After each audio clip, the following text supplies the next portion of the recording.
Muchas gracias, presidente. El concepto de IMEX, que es Industria Maquiladora y Manufacturera de Exportación, está basado en dos torales principios: el cero impuesto general de importación y el cero impuesto al valor agregado a las importaciones temporales. Todos ustedes saben que este segundo pilar de la industria exportadora del país fue eliminado el año pasado. ¿Pero por qué fue eliminado? Si las mercancías que importan estas empresas son precisamente para utilizarse como insumos a su productividad, a su actividad industrial o de servicio, para luego llevar a cabo una exportación de un producto terminado o semielaborado con esos insumos que se importaron temporalmente. Entonces, ¿cuál es el objeto de cobrar el impuesto al valor agregado de algo que se va a tener que regresar posteriormente? Obviamente que no es un propósito recaudatorio, por lo que, estando esta conceptualización inmersa en el concepto o en la ley de ingresos de la Federación, no hace ningún sentido de generación de ingresos. En la misma exposición de motivos, cuando se elimina la exención del impuesto al valor agregado en las importaciones temporales, el Ejecutivo Federal manifiesta que es un propósito de control. Y regresemos al tema de la competitividad. ¿Cómo vamos a poner en riesgo uno de los principales pilares que hacen funcionar a las empresas que más divisas generan en el país por un prurito de control?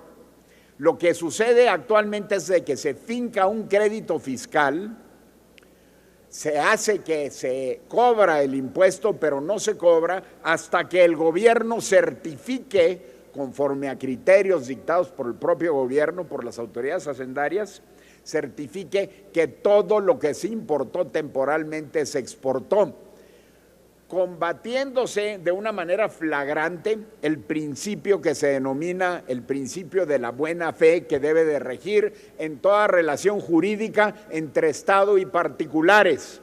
Desaparece este principio de la buena fe y por la mala fe implícita se les cobra el impuesto como si se hubiese importado definitivamente estos insumos, presumiéndose la mala fe, y el gobierno, haciendo una especie de dádiva y de concesión, certifica o no certifica que se llevó a cabo la exportación. Y si no certifica que se llevó a cabo la exportación, entonces se le fija el impuesto al valor agregado en su integridad por el valor total de las mercancías importadas. Miren, en Ciudad Juárez nada más se importan más de 22,000 millones de dólares anuales en insumos. Es una cantidad estratosférica de importaciones. Imagínense que esos 22,000 millones de pesos se le aplique la tasa del IVA, pues sacamos a las empresas exportadoras del país definitivamente. Lo que estamos proponiendo es una cosa muy sencilla: que mientras se modifique la ley del impuesto al valor agregado, se haga una revisión al artículo 16, fracción 13ª, en donde se otorgue un estímulo fiscal a las empresas que realicen importaciones temporales que no se hayan certificado.